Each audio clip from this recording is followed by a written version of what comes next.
Okay, thank you. Since this is the last lecture, let us give a round of applause to everybody who spoke.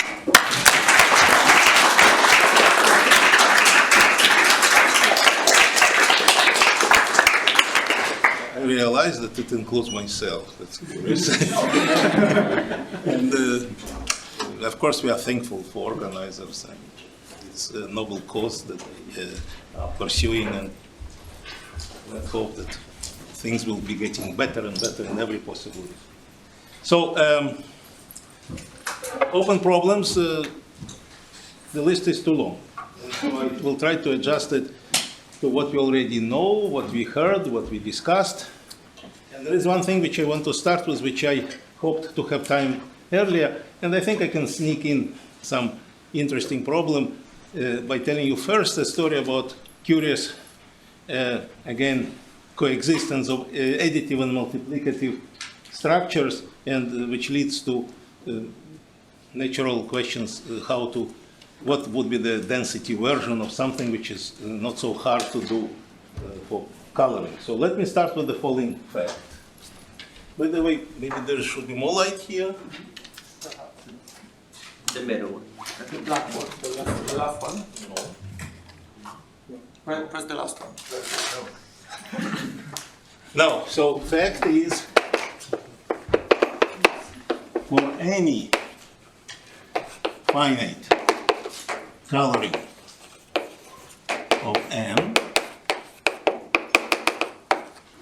one of CI's is both AP rich, and we remember what it is. It has arbitrarily long arithmetic progressions, and GP rich, and it's guessable what it is. GP rich means it has arbitrarily long geometric progressions.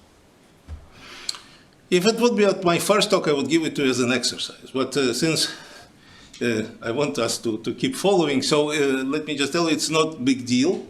Maybe perhaps the easiest thing is to write every number in N in this form, and to observe that if you have finite coloring of all the numbers, you are coloring pairs x, k, m.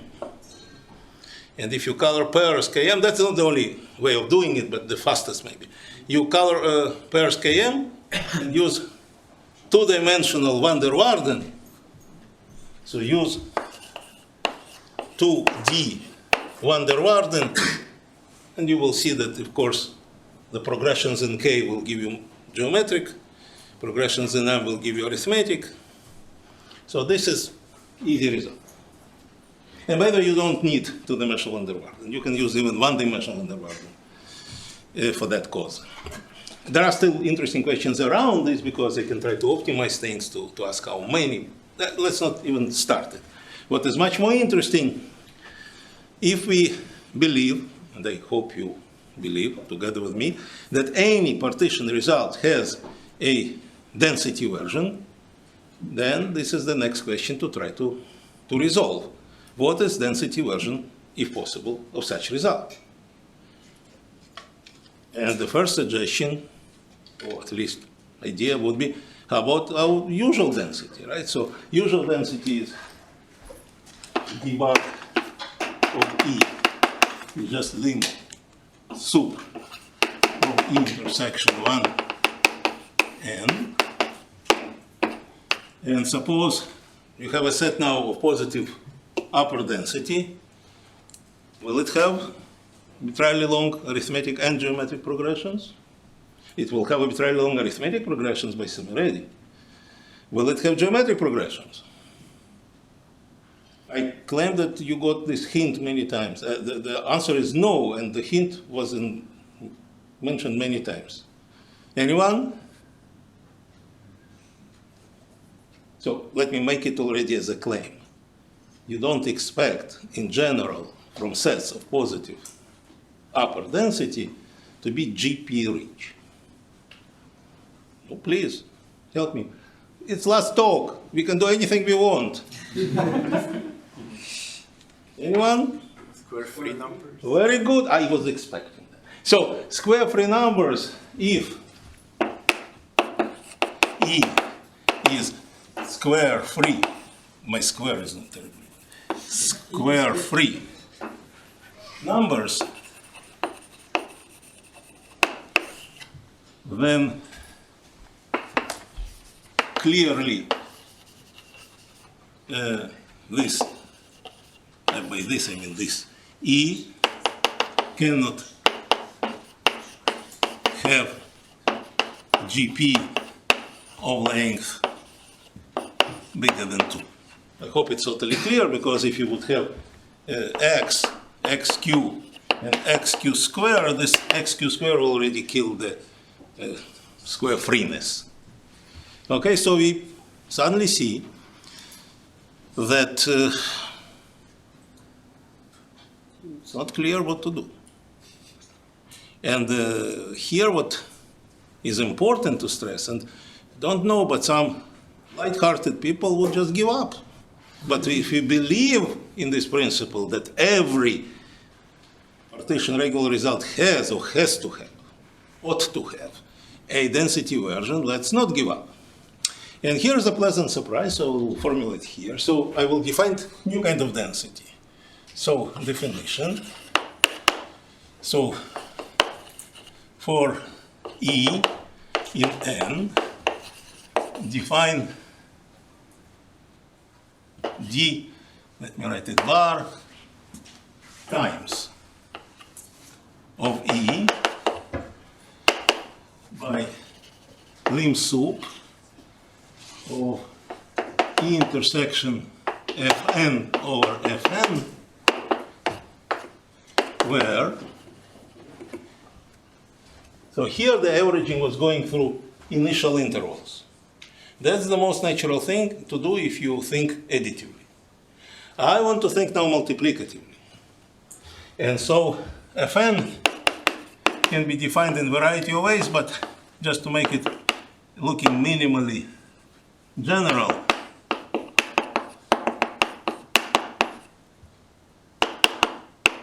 oops, J's. No, let me do it better. Sorry.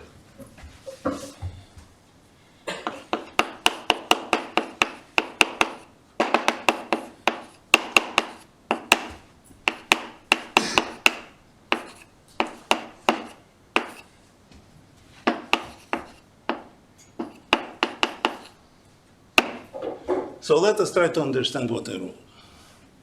I take, first of all possible products of primes from here, first n, all possible products of first n primes, to all possible powers which I also limit. In this case, I limit them uniformly. It doesn't have to be the case.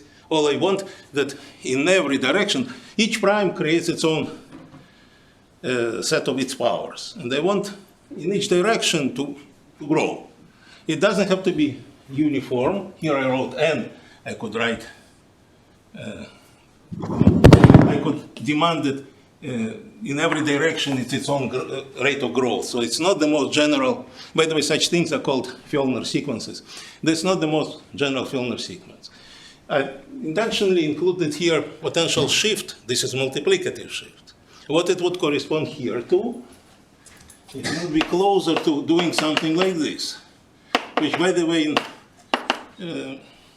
current literature, it's called D star. It's upper Banach density. And here we take lim sup.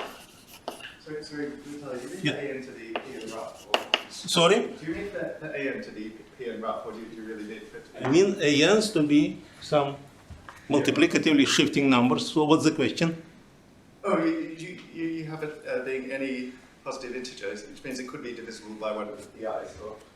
I really don't, it doesn't matter. Okay, then that's the. You can take them to be n factorial, not to be this, you know. It doesn't matter. I want to allow.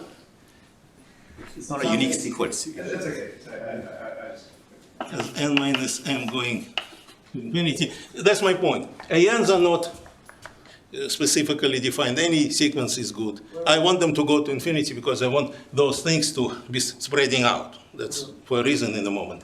Can you say in words what Fn is? This is Fn of the standard. All possible products of first n primes to all possible powers limited by from above. And then multiplied by some an. An is just a shift. So let me then demonstrate additive shift will be easier to digest it here. Suppose I would take this E intersection n, let's say m n divided by n minus m. So what did I change here? Before I was taking intersection with initial intervals, and now I'm taking intersection with some intervals. What does it mean, some intervals? I can take now any sequence of intervals. This is the shift. But this time is additive shift. So in particular, I could take, again, this will no longer be this, but I could consider n factorial plus 1, n factorial plus n minus 1. So now I have my original intervals, but I shifted them by n factorial. Did I change anything? I created a new notion of largeness, of course. But it turns out, and I didn't mention it yet, but now I'm mentioning it, that Szemeredi theorem is equally true for this notion of largeness. So notion of largeness, which is being presented well in some interval, somewhere, is good enough for Szemeredi. And the reason is not so deep. The reason is that Szemeredi is finitistic statement. For the Szemeredi theorem, it was an exercise. We know it for sets, infinite set of positive density, but actually it is equivalent to saying that any long enough interval will have progressions if you put quantifiers properly. And if it is in any long enough interval, it could be in such intervals. It really doesn't matter. So a fixture for additive Szemeredi is that intervals can be taken anywhere.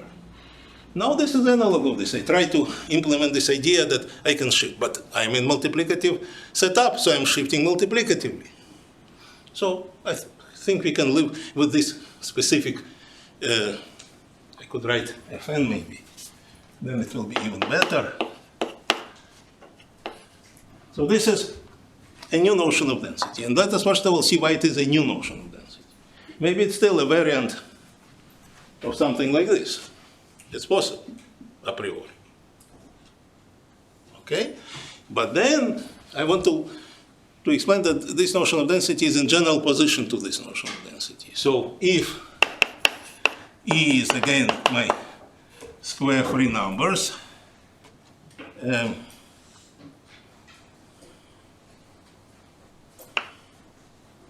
square free numbers, let me write it as S, not to confuse. Then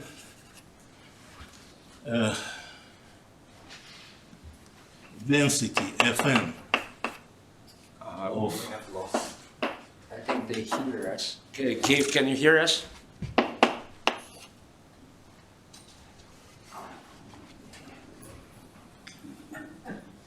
It's long 20.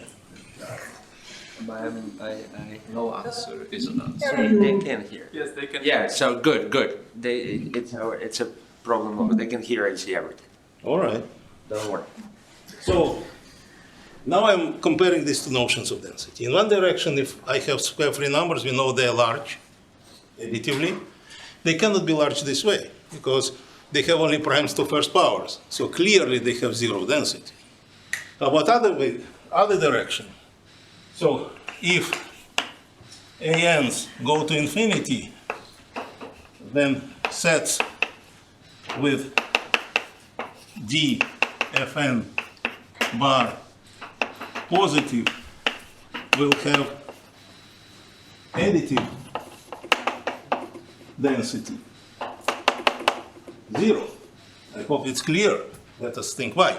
If ANs are growing, then whatever you have here will start having distances at least of the level of AN. You are dilating these sets by multiplying by AN. Additive shift would not change the density in intervals, but multiplicative shift makes my sets more and more dilated.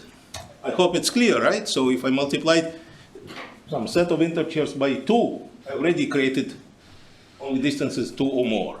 I multiply by n factorial, so it's arbitrarily small. So I hope it's totally convincing. I mean, it's not will have, it's all can have. What you say? I mean, it could, there are sets which multiplicative density and additive. That's correct. Yeah. That's correct. So I didn't say that for some specific sets things are wrong. And we can actually, let's consider these two examples. I think they You want instruct. to say that they might have additive. They, of course. So after all, there are so many sets. Some of them may have. We suggest changing will into might. No, but I say if an goes to infinity. But even then, for example, the whole natural numbers, for example, if E is the whole natural numbers, then both the additive. Well, might. I agree. It was a mighty remark. So, might have. Very good. Thank you. And here's one more example just to start feeling that it's really different game.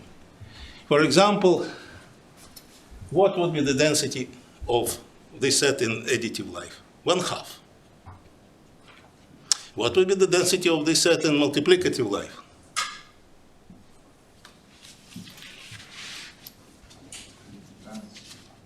Louder? Depends. No, it does not. It does not. Density of the set in multiplicative life will be always 0. Why? Because it lacks powers of 2. 2 is a prime. So in whatever averaging you will start doing, absence of a prime kills the chance for positivity of the density. Is it clear? So this set has universally multiplicative density 0. It means that this set has multiplicative density 1 for any Fn. By the way, it's not so surprising. There are sets which have, suppose you take again a progression. Its additive density doesn't depend whether you take it from 0 or from somewhere. Okay, so there are sets with universal value of density. Again, nothing wrong with that. Okay, so far the whole discussion was to introduce a notion. By the way, you still have to do some work. You have to show, we don't take densities unless they are invariant with respect to action of the semigroup that I deal with. So here, it was, I don't remember if it was an exercise, but d bar of E minus t is d bar of E for any shift. This is easy to see, by the way, because if you shift it by fixed t, and the interval from 1 to n is very large, you practically didn't change anything. Okay? That's easy. But similar result should be true here, but you have maybe to, since it's a new thing a little bit, not familiar, you have to work this out. So what is true, that d bar of E is the same as d bar of E over t. Pay attention, I write over t with understanding that x belongs to E over t if and only if xt is in E. This is defining with inverse operation, and by the way, here I also prefer to write it with inverse. It doesn't matter here, but here it surprisingly doesn't matter either, because it's also true that this identity holds, and that means that it's very decent notion. Okay, so for any such choice of such, let's call them cubes, right, or parallelepipeds, they grow in dimension and in size. Okay, so we have a new notion of density, quite different. This discussion shows it's different notion. And so now I will formulate a theorem. The natural notion of density that has both invariances? Sorry? Is there a natural notion of density that has both invariances? Natural notion, you mean Ergodic natural density? Is there a sort of a canonical way to combine these densities and create a density that is both additively and multiplicatively? No chance. Because additive semigroup, no, it's more subtle actually. The additive semigroup of natural numbers is not amenable with respect to affine action. Okay. So ax plus n Right. doesn't work well there. So no, I created new thing, but I don't plan to unite them now. No, it's different life. Okay. Now, But here is the theorem, and by the way, let's call set, so E is multiplicatively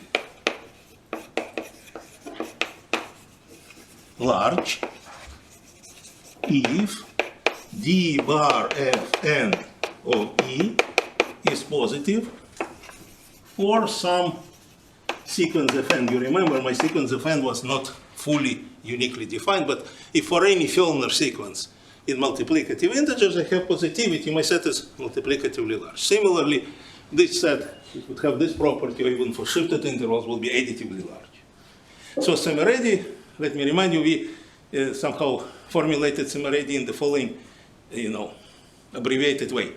If set is large, let me add now, additively large, then it is AP rich. This is just a formulation of Szemeredi theorem.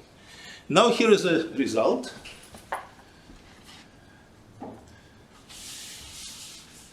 Just let me clean a little bit here. So theorem.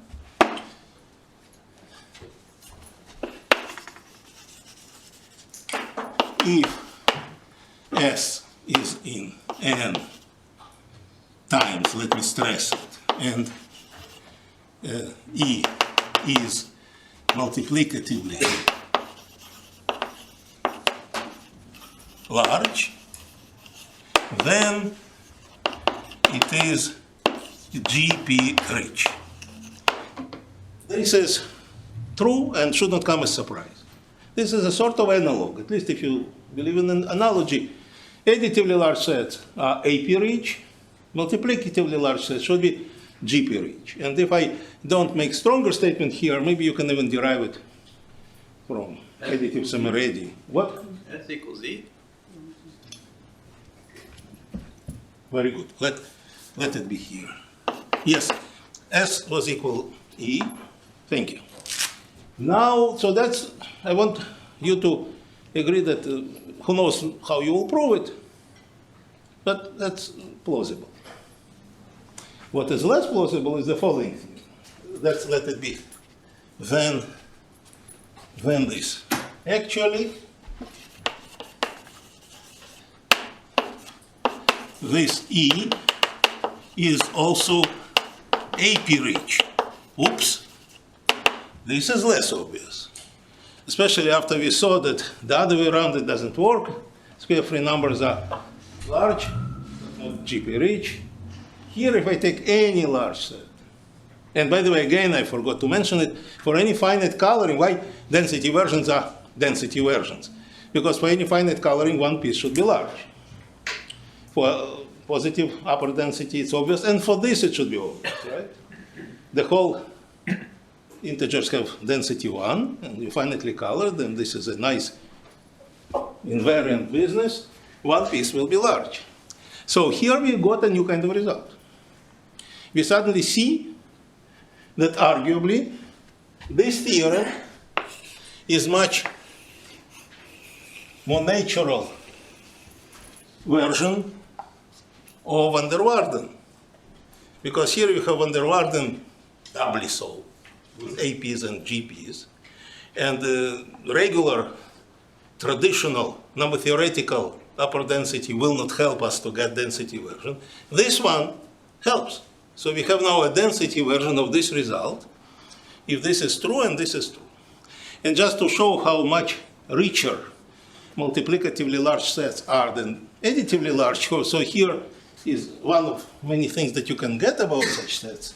One can show that if E is multiplicatively large, then E contains arbitrarily large configurations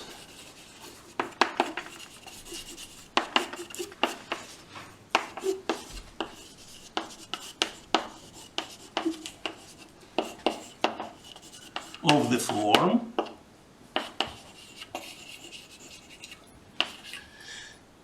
A, B plus I, D to power j, I and j are from k to 0. So let's stop for a moment to appreciate these configurations. On one hand, if you fix g to be 1, this is arithmetic progression. If you fix any I, this is geometric progression.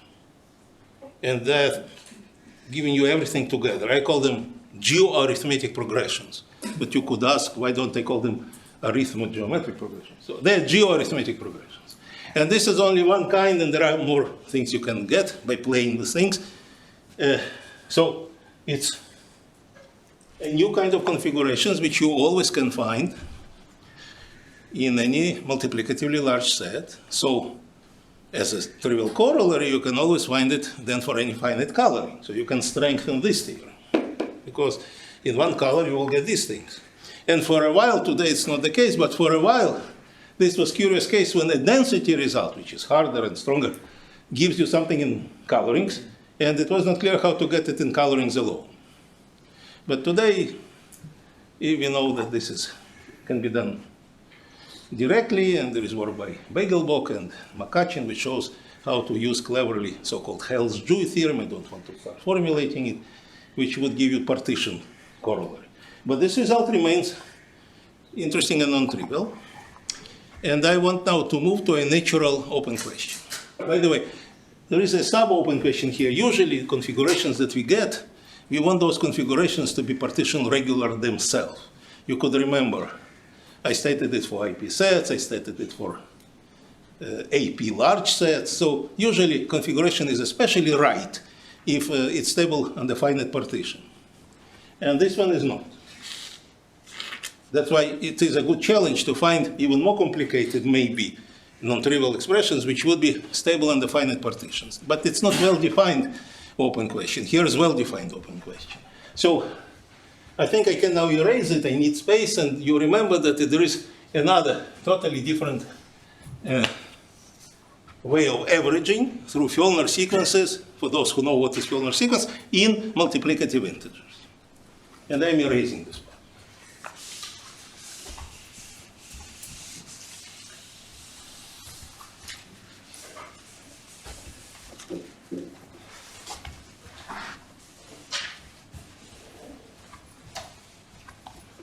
Here is simple open question, which is very recalcitrant. Open question. Assume that S in N is additively synthetic. I hope you still remember what is synthetic. It means that it has finitely many gaps. Not finitely many, it has bounded gaps. i.e., E has bounded gaps.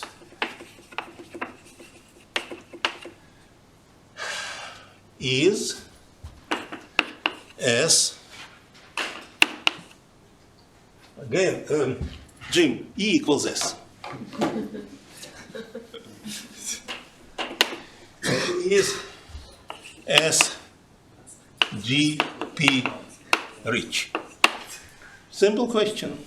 Take synthetic set. Nothing can be better than synthetic set in additive integers. We don't know if it has progressions longer than length 2. Geometric progressions. And so here is a possible approach how to try to do it. Try to see if your synthetic set has positive multiplicative density, then you could invoke this result. But I erased it, but if you take 2n minus 1, which is very synthetic, it has multiplicative density 0. So direct approach will not help. But in this specific case, 2n minus 1 is itself a multiplicative semigroup. That's clear. So in 2n minus 1, I can introduce its own Fjellner sequences. It will have its own large sets. And by the way, you don't have to do anything of this, because 2n minus 1 surely has progressions. But the claim then will be that any multiplicatively large set in 2n minus 1 will be GP rich, which is true by what I just explained, by analogy at least with this. So the point is that if you have a synthetic set, maybe it has positive multiplicative density in some semigroup of integers, which is a multiplicative semigroup and not too small, because if it is something too small, who knows? So that's an open question, and I move on. Any questions about open questions? Oh, by the way, when did I start? So what is the expectation? Question. We have a question. Yes, please. Is it open in a sense that we really don't know if it's true or not, or we think that it might be, it should be true, but we don't know how to prove it? Thank you. Very good question. At the beginning, we thought that this should be true. But when it stays open for 10 or more years, then you totally lose your intuition. That's, for me at least, always the case. First I'm a big believer, and then after a while, I start doubting. So I hope that this doesn't apply to Sarnak conjecture. But I don't know now. But I would tend to think that still it should be true. But and then the only way I think would be interesting to do it is somehow to squeeze into S, to make S large in multiplicative sense, some sub-semi group. But as a matter of fact, there are other games with pure number theory, which I don't want to start explaining. Okay, more questions? Then let me write some expression and let's discuss it, because it's related.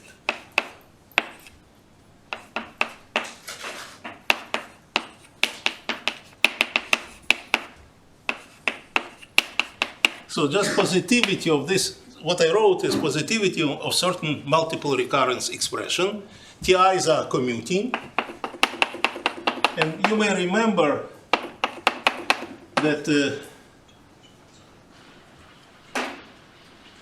this expression appears in a special case, maybe of multidimensional Szemeredi theorem. So if you have a set which is large in ZZ, or in this case in ZK, and you think about TIs as corresponding to movements in every direction, and you have such simultaneous positivity, that really implies multidimensional Szemeredi.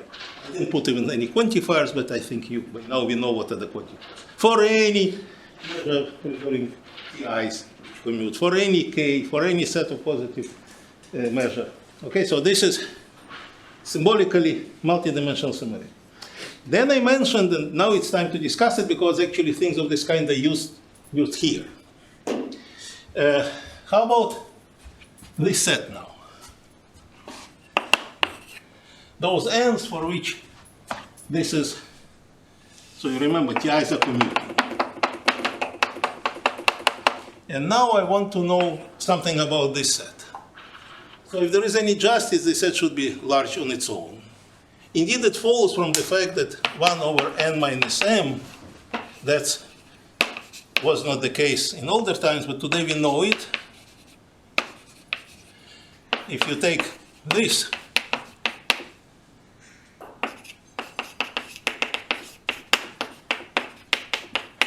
then this is positive. And because the uniform limit is positive, you know already that they set call it R. So this implies that R is synthetic. Here is why. You take any long enough interval, because of nature of this limit, it will be n from this long enough interval. So it means that good ends intersect any long enough interval. That's syntheticity. Is it better than that? Actually, for applications, I want it to be better than that. So actually, R is IP star. You remember what is R? Intersects non-trivially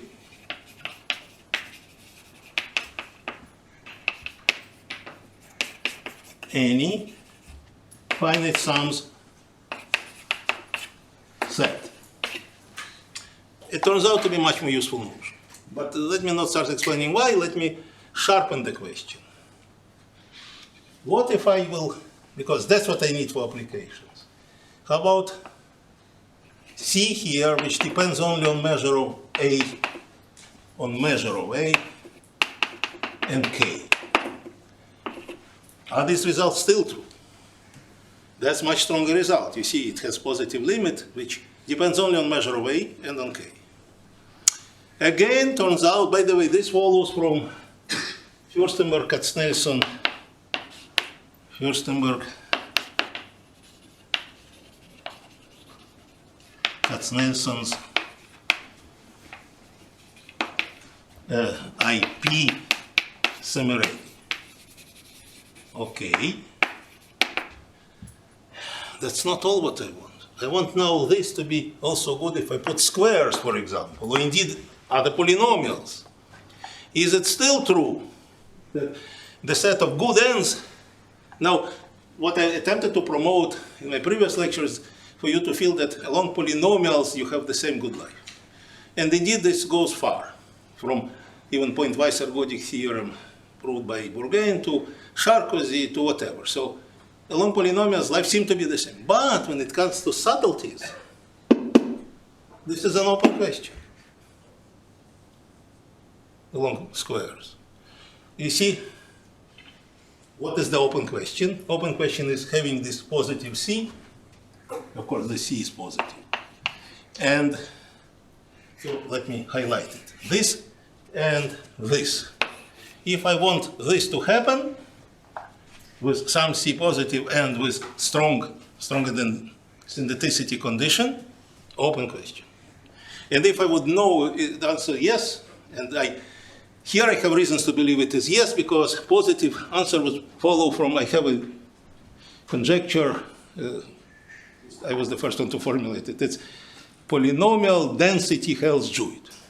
And from polynomial density holds Druid, which is in my survey, Ergodic Ramsey theory updated, the last page. From polynomial density holds Druid, it would follow the answer is yes. And there are good reasons to believe in polynomial density holds Druid. Yes, please. So you assume all the time that Ti is commute, so without this assumption probably you cannot say anything. Very good, that moves. I will move now to next set of questions. Okay. Very good. Thank you for. How about GP rich for this? Would that be an easier? It's, even for the first question, you have it's R synthetic. What about? Of course, if your open question is true, it would be GP rich. If there is any justice to our beliefs about large sets, it should be GP rich. It should be, but I was wondering. And here is why it is. I will write n square. But you want GP rich or potentially shifted GP? So let me, since time is running, let me keep what it was, and let me tell you, as they say sometimes, oh, that's a very good question. Actually, I think it is. Well, I think it is, but let me put it with a little bit of question mark. Very interesting. Okay, good. Now I will move in direction of what is there any life if TIs do not commute?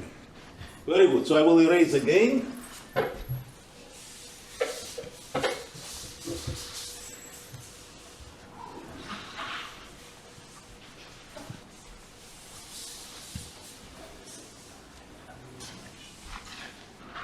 And let's start with the, again, I will be denoting theorem symbolically, so to say. So let's try with this. Do we understand what is meant here?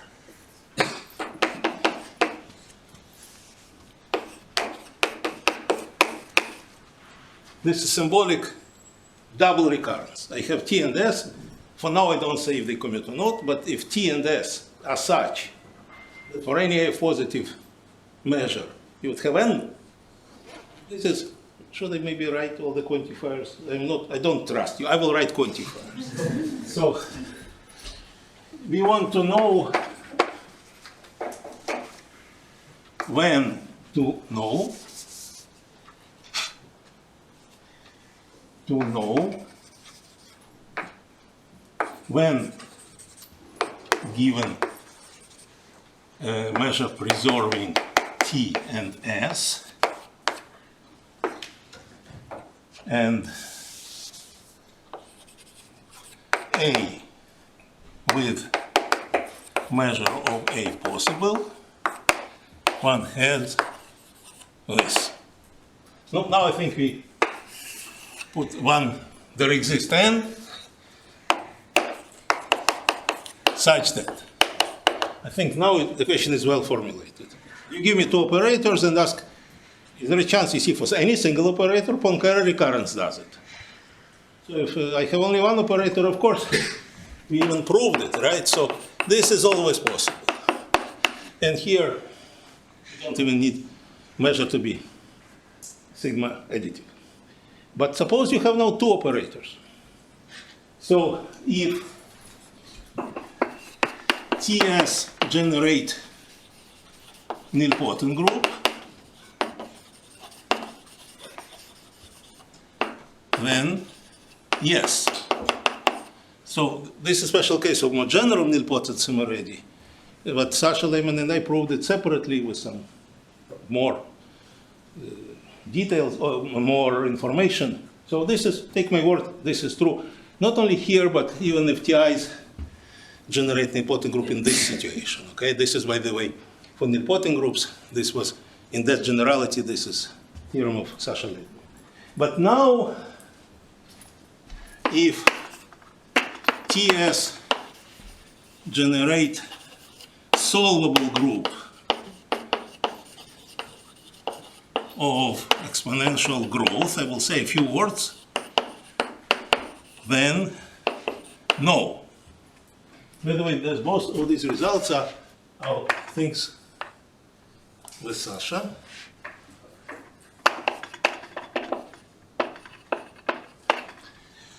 And here it is pretty dramatically no. So think, I don't want to start defining even or describing solvable groups, but think about the simplest group AX plus B, for example. This is, of course, with continuous parameter, but if you take matrices where diagonal is also allowed, and here will be zeros, then it's already a solvable case. So solvable groups are already bad. So what is bad about them? Because they are of so-called exponential growth. I don't want to start explaining it too rigorously, but the idea is that if you take ZD, say Z2 in this case, and start counting how many elements are here, and suppose this is your n and plus 1, you want to see how the number of points in the neighborhood of zero growth, it is, in ZD it will be always of polynomial growth. In nilpotent groups it will be still of polynomial growth. But you have to define neighborhoods a little bit carefully. You want them to be Fellner sets. And in solvable groups, it may or may not be of polynomial growth, and in those bad ones of exponential growth, they will be growing too fast. They will be exponentially growing. That's bad news. Exponential growth is not good for recurrence. And that leads to a natural question. So maybe we shouldn't go in direction of generalizing nilpotency algebraically. Maybe there are other classes of groups of interest which are not natural generalizations of nilpotent, but which have a controllable growth. And there is a big class of such groups. Let me call them Grigorchuk groups. So what about groups, namely generated by TS, which have intermediate growth? And there are many examples. I repeat, the good source, go to Wikipedia. I bet there is an article on Grigorchuk groups. These are very interesting groups. They grow slower than exponentially, and as a rule faster than polynomially, and for them it's totally open. Honestly, I even didn't try. It's not clear how to start. But I think to take a very concrete one and to try to work it out would be very interesting. Okay, so I give you an answer of my knowledge, not of the situation. Now, because of this, let me move again. People for now we're raising here. By the way, who is the Mr. Chair? How much time I have? So we started, let me say, we started at 20. At when? 1:20. So I still have 20 minutes. Sorry, Sorry? We started at 12:20. Yeah, that's 12. 12:20, and I still have 20 minutes. Because of this discussion, I have 22 minutes now. No lunch anyway. No matter what we do. All right, so then I still have to go back. So now that we mentioned the growth and its potential connections to recurrence, let me remind, because I defined it only in our sessions, the notion of sets of recurrence. So a set R in N is called set of recurrence if for any measure preserving system, for any A of positive measure, there exists N in R such that. Sorry, Kiev, can you hear us and see? 23 minutes. Everything is perfect. Perfect, yes. 24. Okay, so such that measure of A intersection T and A positive. Let us understand what I defined. Poincare recurrence for Poincare was just to be happy with some N which returns your set. But since Sarkozy times, we know that N can be very specific. It can be a pure square. It can be a pure square, which is already a specific set of zero density. It can be many other things. But can it be 2 to the power n? No. So any set which is growing, so the fact is that if R equals n1, n2, so on, and ni plus 1 over ni is bigger than lambda bigger than 1 for all I, then n, then R cannot be a set of recurrence. And counterexamples come already from cleverly, constructed rotations on unit circle. So, what is the interesting question here? How rarefied can be a set of recurrence? By the way, anything we know here, pay attention. So if R is a set of recurrence, and by the way, what are examples of sets of recurrence? I already told you, at least polynomials. So there are many very natural, interesting sets. If R is a set of recurrence, then for any E in N with d bar of E positive, E minus E intersects R non-trivially. So you remember in Sarkozy case, the set of differences contains a square. And to understand where is here Poincare recurrence, you just interpret this fact. This is the same as this. Just play a little bit and you will see that this is true. So getting back, it's obvious here, by the way. You have a set, you shift it by n, you still have non-trivial intersection. So it means that there are 2 points whose distance is exactly n. Right? You started at the point, shifted by n, got another point. Difference of these 2 points will be n, and that's what is written here. Okay? Are you still with me? And so here's an open question. Is E, I'm making it very specific, a set of recurrence?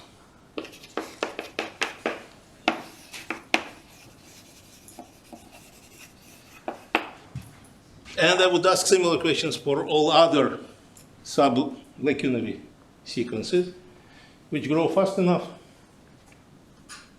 and we don't know anything. That's annoying. By the way, here, for sets of this kind, and by the way, take any other set of similar growth, it's interesting. And there are methods here. You see, when it comes only to such expressions, there is a powerful possibilities of using a spectral theorem. So it's Fourier analysis, which could be useful, or combinatorics, or number theory. And that's why There could be different constructions here, but we don't know. And you can, of course, can replace E by any other numbers. It really doesn't matter. Any other bigger than one number, okay? Now,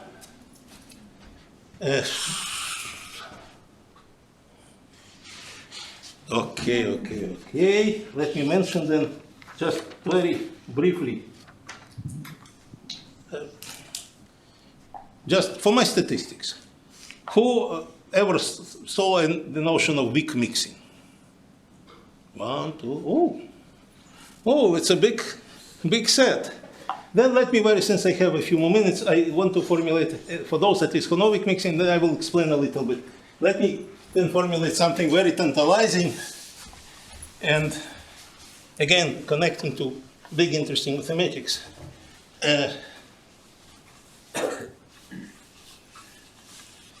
So, assume that x b mu t is weakly mixing. This means x b mu t has no rotational factors. Or another equivalent form, there are no non-trivial eigenfunctions. What is eigenfunction? F of t x equals lambda f of x. That's clearly notion of eigenfunction. This, by the way, sometimes we denote by slight abuse, by writing tf. Tf of x is the same as f of tx. And so, this is the original definition going back to von Neumann. Ergodicity, when you forbid invariant functions. Remember that. Ergodicity is absence of invariant sets and invariant functions. And next step is to forbid not only invariant functions, but to forbid slightly non-invariant functions, those which would come from rotations.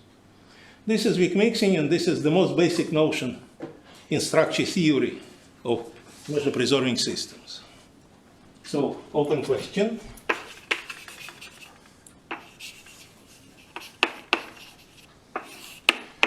Is 2 to the n, 3 to the m. There are two parameters that you may order it in increase if you want. It's a very classical set. This was in first letters of Ramanujan to Hardy when he was estimating the growth of the set and all that. It's a very classical and important set. So I take this set. Is the set a set of recurrence for weakly mixing systems? So I asked this question first when I was still a graduate student. And again, if you ask me, is it true or not, I already don't know. Because weak mixing, this is another thing which I didn't formulate, but let me do it. Lim, if T is weak mixing, then lim of mu A, T and A, it doesn't matter, goes to mu square of A as n goes to infinity, and as n does not belong to some set S of density 0. So those were natural properties, and this for many people is not so natural, but it's still equivalent to weak mixing. So in so-called strongly mixing systems, you just expect this to go to correct limit. And it's dull.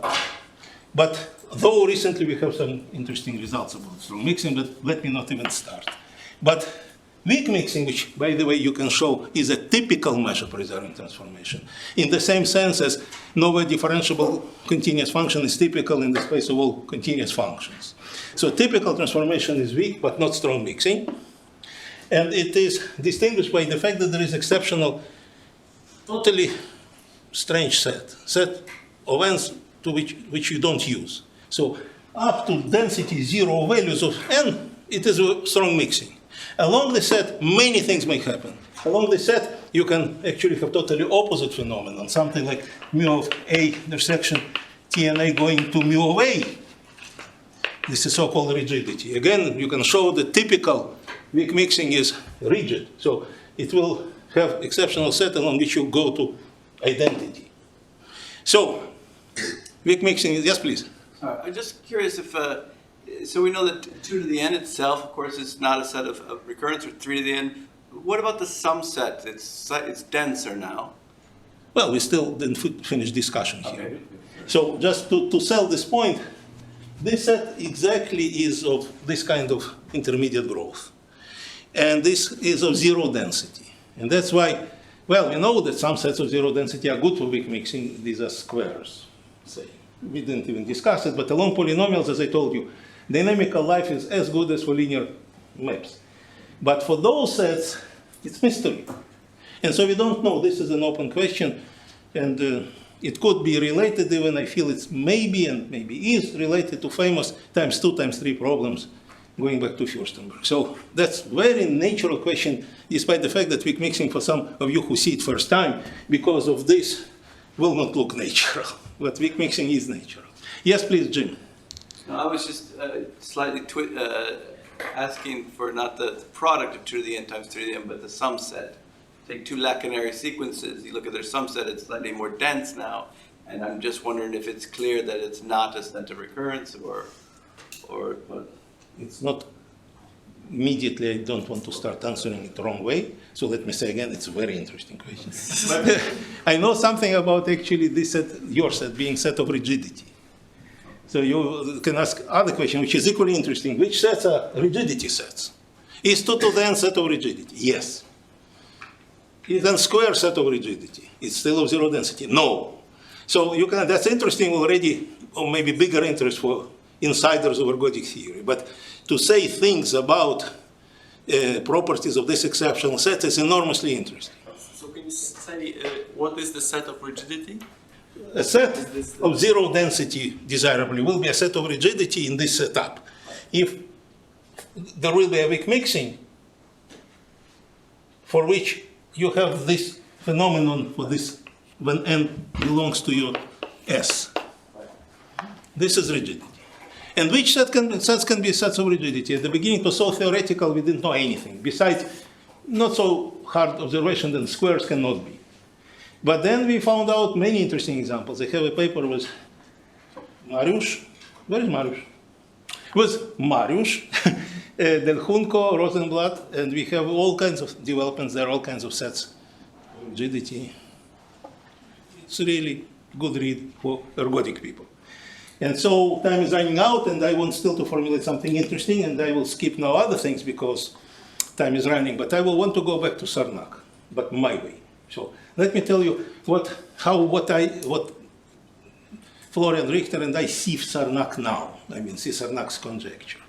So if it's okay with you, I will erase everything.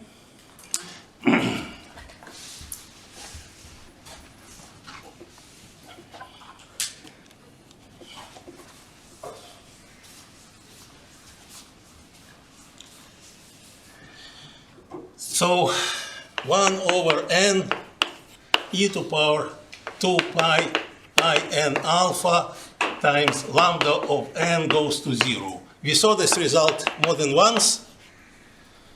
This is Davenport, 1937.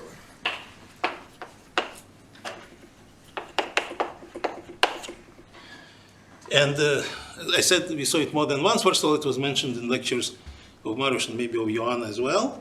And second, yesterday I mentioned it, but instead of lambda, it was already something like this. And that's the point which I want to amplify. This is additive business. It comes from additive rotations, from z actions, z plus actions. This is multiplicative business. It comes from pretty special but still multiplicative action, because so s to the n plus m is, I don't know, should I start defining it? I hope it's clear that if x going to x plus alpha, this is action of additive group. And here it's multiplicative because omega is in the power. So the general expression which I really want to consider will be of this kind.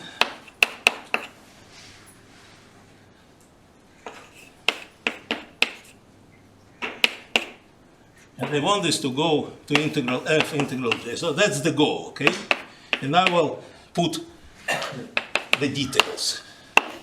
So this is something I want now to start explaining better or assuming more, and this will become a conjecture. And I will not maybe fully finish it, but I want you to create a feeling. So here S is, so here S. Lower n is that a typo or? No, it's not a typo. So that's why I will start explaining things. So here S to the n is an action, indeed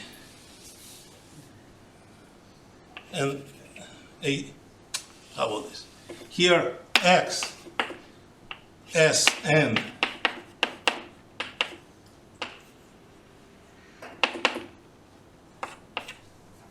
is additive topological system with zero topological entropy. And here y, and that's y already comes here, so this is dg of y, but it's on space y anyhow. And y t sub n and in multiplicative integers is A, and now the conjecture which I'm making now is a vague conjecture. So the vagueness comes here, is a low complexity multiplicative action.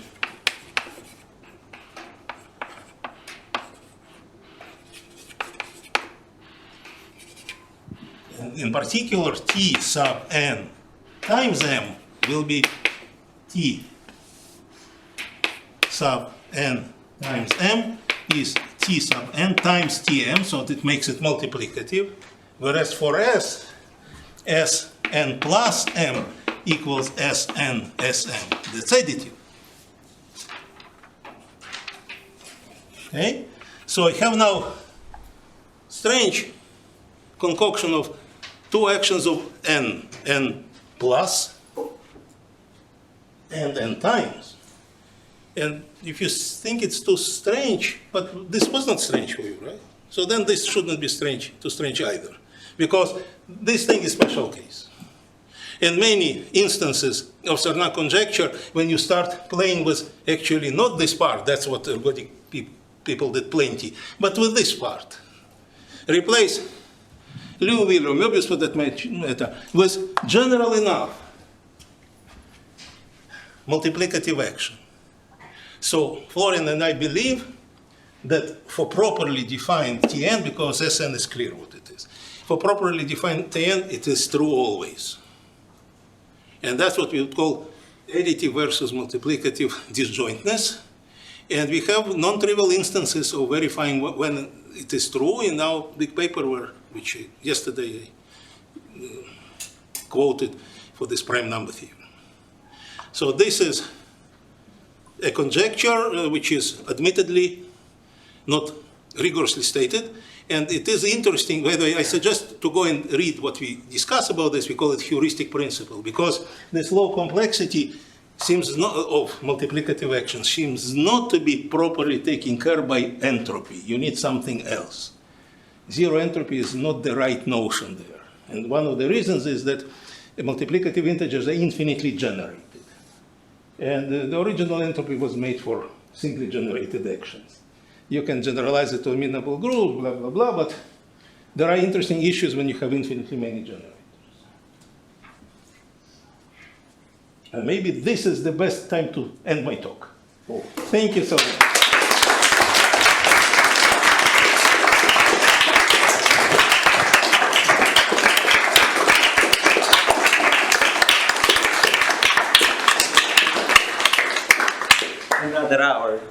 with session around the floor. Oh yeah, will there be exercise session? Okay, well, I won't say let's thank the speaker again. But, let's do the questions. Okay, let's start here with a lot of questions. Ashwin. Why do we sum? Can we sum over follow sequences instead of over into this? Why do I use this summation instead of, say, Filmer sequences coming from multiplicative? Excellent question, because we try to better understand this. You didn't ask here that question, but lambda n is multiplicative business. That's exactly why the results of this kind are so fascinating. So when you write 1 over n, f of t to power omega of nx, and it goes to correct limit, this is yet another instance of uniform distribution in additive sense. And with Filmer sequences coming from multiplicative numbers, it's by far not so properly defined, because there are too many. You see, for n, if you ask Ergodic, there is only one natural Filmer sequence, this one, from 1 to n. He would be already uncomfortable with averaging over moving interval. So in one-dimensional life, that's the only one. In multi-dimensional life, too many, not all of them good. You start checking, and then honestly, why should we, if we are still interested, and we may, but if we are interested in this kind of phenomenon, this is arithmetical functions, even multiplicative ones turn out to have natural density as a rule. That's the best thing about them, and that's why we keep it. But the question is meaningful. Kiev. Questions?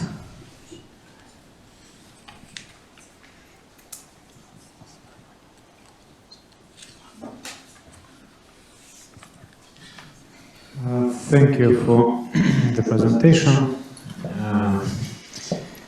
Very inspiring.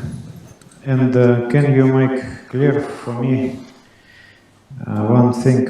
Why do we need such square-free sets or numbers? Square, which you wrote little square, and then word free. What is it? These are numbers of this form. Those which can be written as products of primes to first powers.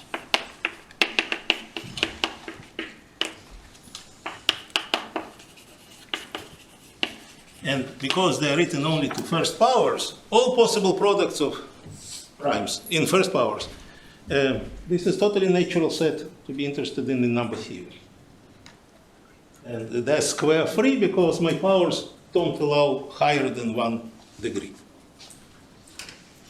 There is a lot of mathematics about this. Thank you very much. Thank you. Thank you. Good. Yeah, I have a super simple question. So is So the answer is yes. is 4, 6, 9 a geometric sequence?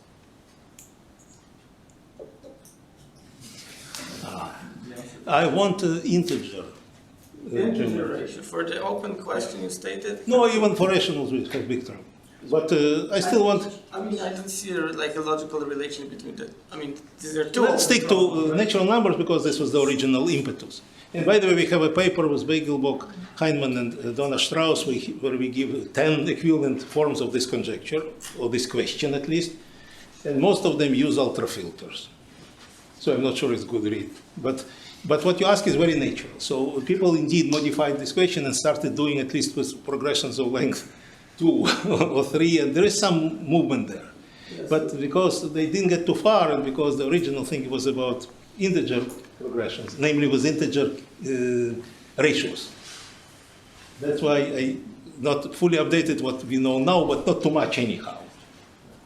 If I may follow up with a more difficult one. So, I mean, you could be more quantitative in this question and say if you can bound the gap in your synthetic set and ask whether there exists a geometric progression of length law, then can you say something? Or Not that we know anything good to say. say if the gap is at most 2, can you say? I still cannot, if I want arbitrarily long progression. But if the gap is at most 2 and progression is at length at most 3, maybe I can say something. Oh yeah, so. But I want to be GP rich, no matter what. Can you say something? I immediately cannot, but I wouldn't be surprised for so stringent assumptions you can. But as I say, then it will not be about GP richness. Sure. And yeah, maybe yes. But you go to already gap size 3, and then Thank you. Kiev, your turn.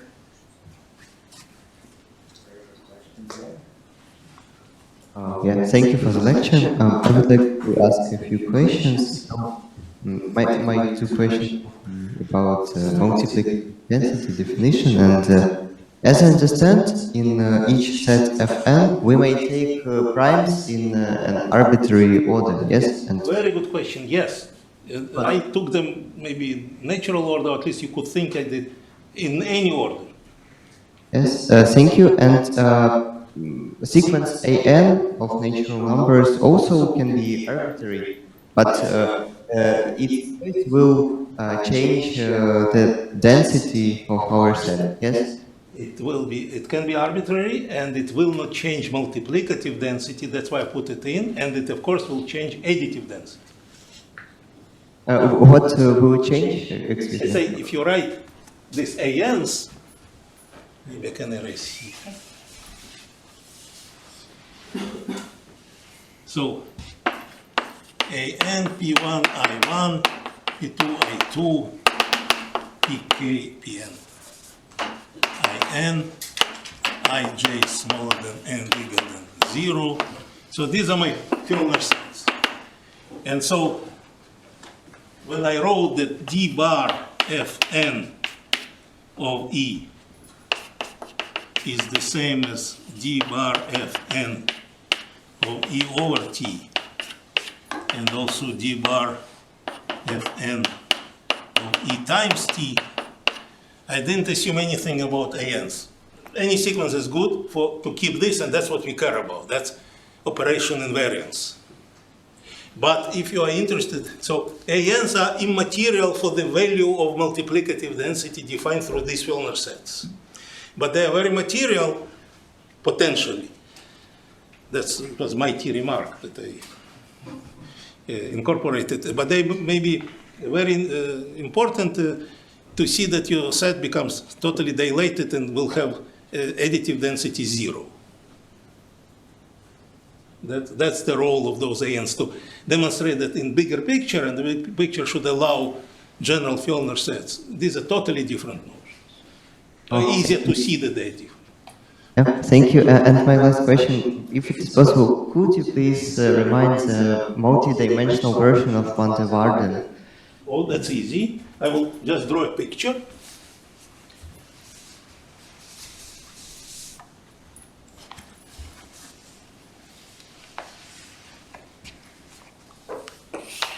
So, say in Z2.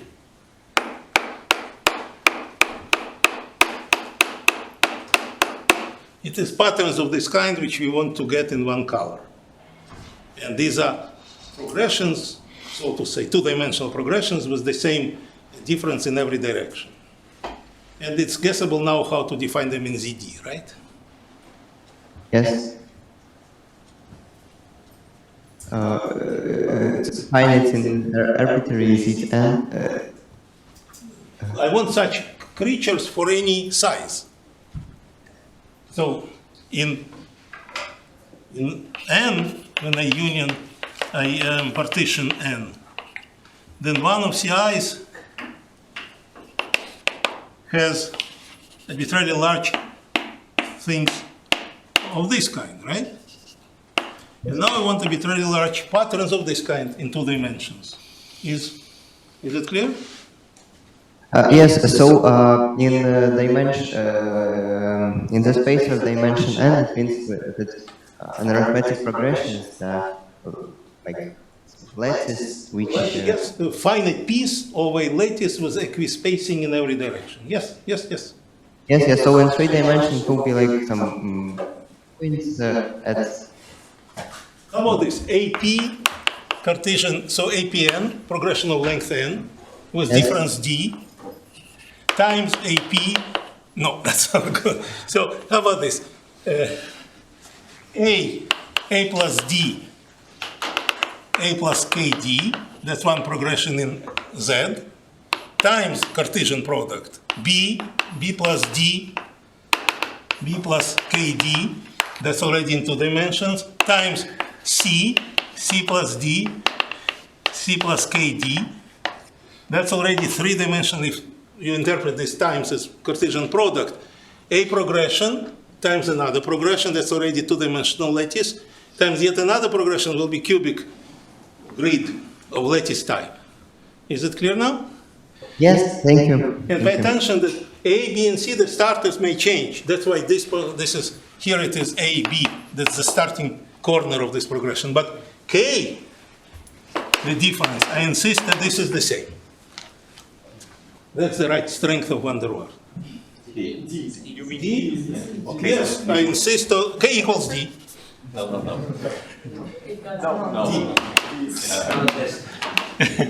Yes, not K is not equal to D. So I insist on difference being the same. In this case, it's this thing and this thing. Okay? All right. Warsaw, we have more questions? Yes, go ahead. So in first angular correspondence principle, we use additive density. Can we do another for multiplicative density? Very good question, and the answer is yes, yes, yes. So first term correspondence principle is true for any amenable semigroup. So in particular, in order to show these results that I mentioned, that multiplicatively large sets are AP rich and GP rich, I'm using first term correspondence for multiplicatively large sets. And the formulation is very similar, so the moment I said yes, you will be able to guess what it is. But that's a very good point. Many of the things which are related to multiple recurrence, as long as you use Cesaro limits, the right generality is amenable semigroup. As I mentioned in my second lecture, there are other methods of convergence. You remember convergence along ultrafilters. This opens possibility of doing multiple recurrence for even non-amenable setup. But then you may have much more troubles getting combinatorial applications. But sometimes it's possible. So in Cesaro life, amenability is the natural concept. And by the way, you have just to formulate it properly. So then you don't go about Tn, Sn. It is action of your group that you make multiple action from, multiple recurrence. Thank you. Thank you. Kiev? More questions? Looks like no, there is no more questions. Thank you. And we continue here. Adam? One question about the conjecture you wrote. The way Mariusz and also I think Harry yesterday was presenting the ideas about Sarnak conjecture, it was orthogonal. It was about explaining that lambda is a very random sequence, which is hence it's orthogonal to anything which is deterministic. And now the way you formulate your conjecture, and that's again independence, but now on one hand you have something which is, well, non-random, deterministic, has zero entropy. But that's exactly what is very good. Thank you for asking. You see what is hiding here, that we interpret multiplicative creatures additively. This lambda of n is totally trivial multiplicatively. It comes from rotation on 2 points. You remember when I was explaining P&T, lambda of n multiplicatively is totally non-random. It just comes from rotation on 2 points. So the real point here is to see in this additively random thing, while recognizing that this is multiplicatively totally deterministic. Okay. So the claim would be that anything which is multiplicatively almost deterministic or has low complexity will be very, very random. Exactly, and that's, I'm glad I didn't erase, because that's exactly, please look at this last line. Low complexity. Okay, so the point is that this part should have multiplicative low complexity, not unlike lambda O n, and then I want them to be ortho independent. So that's, in my opinion, in mine maybe Florian opinion, that's how I feel about the dynamical, background to Sarnak phenomenon. Or if you want to call it child phenomenon. More questions from Warsaw? So at some point you mentioned the two generated by two operators, the groups generated by two operators, and that the nilpotent groups give a good result and solvable not a good one. So if we talk about the two generators, then the supersolvability lands somewhere in between nilpotent and solvable. So are there any known results about the supersolvable group? I don't think I know what is super solvable. Okay. But there are some classes of solvable groups which actually turn out to be non of exponential growth. Those could be fine. It's exponential growth which we have to avoid. So in particular, nilpotent groups are solvable groups, but of good growth. Thank you. More questions? I guess, Kiev, you're still okay, I guess? We are okay. Good. So, more questions from Warsaw? Last chance for Vitaly. Okay. If not, then let's thank Vitaly for this one. Yes, thank you.